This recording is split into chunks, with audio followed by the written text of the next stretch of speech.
حضرت خدیجہ الکبریٰ رضی اللہ تعالی عنہ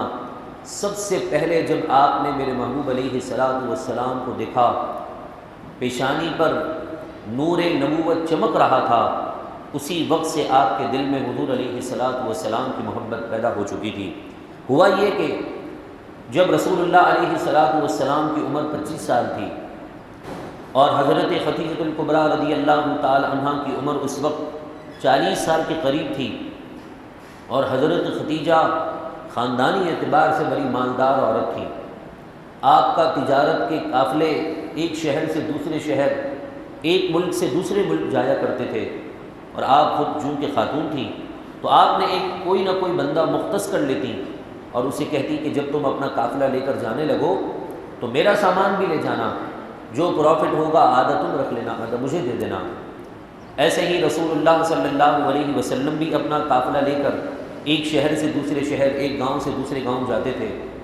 میرے محبوب علیہ الصلاۃ والسلام کے بارے میں جب علم ہوا کہ حضرت عبداللہ کا بیٹا محمد، جسے محمد بن عبداللہ اور صادق اور امین سے لوگ جانتے ہیں،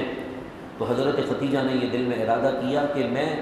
کسی اور کے مختص کرتی ہوں، خاص کرتی ہوں، کیوں نہ میں محمد بن عبداللہ سے یہ آفر کر دوں، کیونکہ ان کی پیشانی چمکتی ہے، ان کا چہرہ ہر وقت چمک رہا ہوتا ہے، حشاش بشاش رہنے کی ان کی عادت ہے۔ حضرت خدیجہ نے رسول اللہ صلی اللہ علیہ وسلم کو یہ پیش کی اور کہا کہ آپ جو ہے اگر جائیں تو میرا سامان بھی ساتھ لے کر چلے جائیے گا، اور ساتھ اپنا ایک غلام بھی آپ نے ان کو دے دیا اور کہا کہ یہ آپ کی خدمت کریں گے، آپ کے ساتھ آپ کی ہیلپ کریں گے، مدد کریں گے۔ حضرت خدیجہ الکبریٰ رضی اللہ تعالی عنہ کا سامان لے کر میرے محبوب علیہ الصلاۃ والسلام مصر جاتے ہیں اور بھی دیگر شہروں میں جاتے ہیں، اور آپ کے ساتھ وہ غلام بھی حضرت خدیجہ کا ساتھ تھا۔ ایک موقع ایسا آیا کہ ایک درخت جس کے نیچے صرف اور صرف انبیاء کرام علیہم الصلاۃ والسلام ہی آ کر ٹھہر سکتے تھے، وہاں جا کر میرے محبوب علیہ الصلاۃ والسلام سفر میں جا کر بیٹھ گئے، اور اس کے قریب ایک راہب تھا۔ اس نے جب یہ منظر دیکھا کہ اس درخت کے نیچے آج تک کوئی نہیں بیٹھا سوائے انبیاء کے، تو اس نے حضرت خدیجہ کے غلام کو بلایا اور کہا کہ یہ آدمی کون ہے؟ کہا یہ بنو ہاشم کا ایک چشم و چراغ ہے، خاندانی اعتبار سے بڑے اعلیٰ نسب کے ہیں، اور کہا کہ ان کے اوصاف اور ان کے طریقے اور ان کے اطوار کیا ہیں۔ حضرت خدیجہ کا غلام حضور کی عظمت اور شان کو بیان کرنے لگا تو وہ خدا کی قسم زہر کھا کر کہنے لگا کہ یہ سارے اوصاف میں نے تورات اور زبور اور انجیل کے اندر پڑھے ہوئے ہیں، یہ وہ حضرت ہیں جو چند سالوں کے بعد نبوت کا اعلان فرمائیں گے۔ کاش میں زندہ ہوتا تو میں ان کی مدد جان کے ذریعے سے بھی کرتا، مال کے ذریعے سے بھی کرتا، اولاد کے ذریعے سے بھی کرتا۔ اے غلام میں تجھے یہ نصیحت کر رہا ہوں، جیسے ہی یہ اعلان نبوت فرمائیں ان پر ایمان لے آنا اور ان پر اپنی جان قربان کر دینا، کیونکہ یہی خاتم النبیین ہے، ان کے بعد کوئی اب نیا نبی نہیں آئے گا، اور اس سلسلہ نبوت اللہ تعالیٰ نے انہی محمد پر ختم کر دی ہے۔ وہ غلام یہ سارا منظر دیکھ کر حیران اور پریشان ہے۔ پھر اس نے ایک بات نوٹ کی،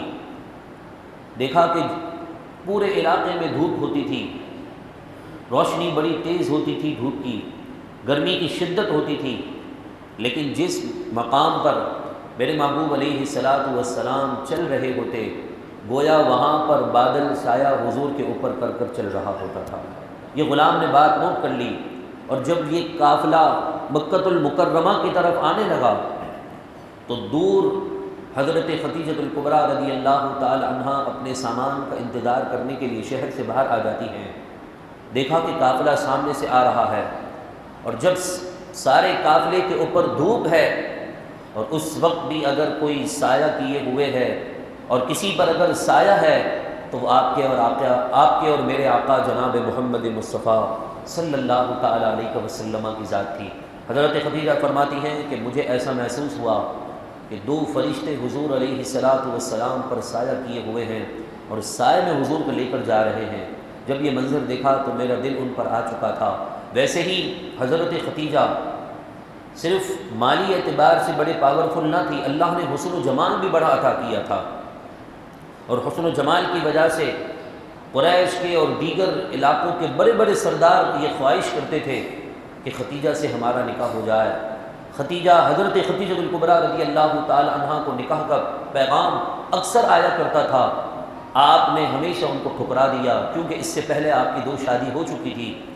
لیکن آپ نے کہا کہ اب مجھے شادی نہیں کرنی، اب میں نکاح نہیں کروں گی۔ لیکن جب حضرت محمد الرسول اللہ صلی اللہ تعالی علیہ وسلم کا یہ معاملہ دیکھا کہ آپ پر ہمیشہ سایہ رہتا ہے، آپ صادق بھی ہیں، امین بھی ہیں، بہترین تاجر بھی ہیں،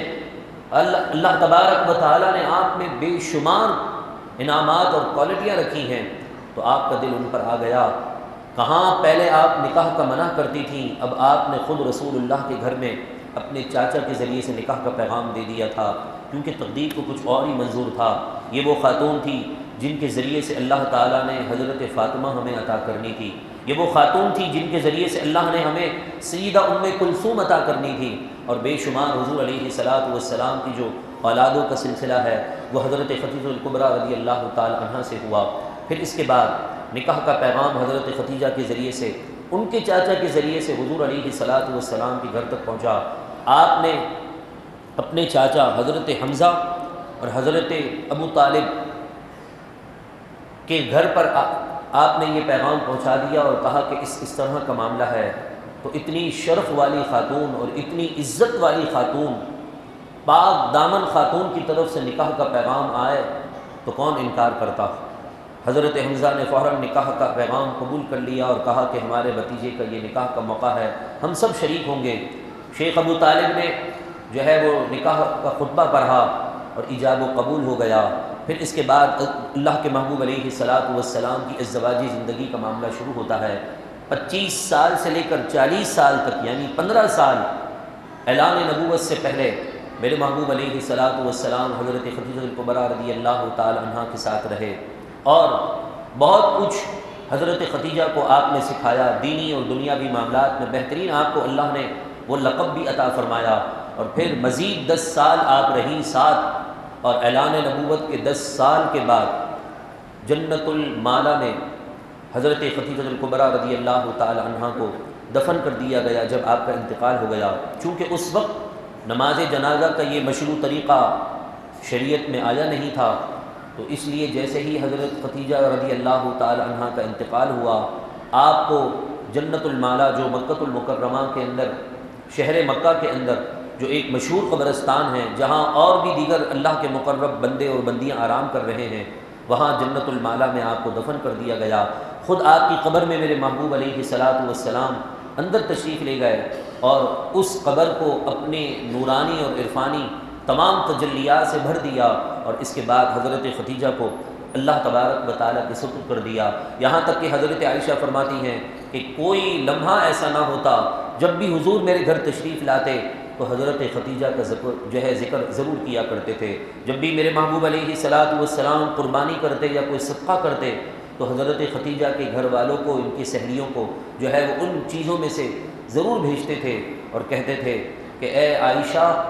ختیجہ وہ عورت ہے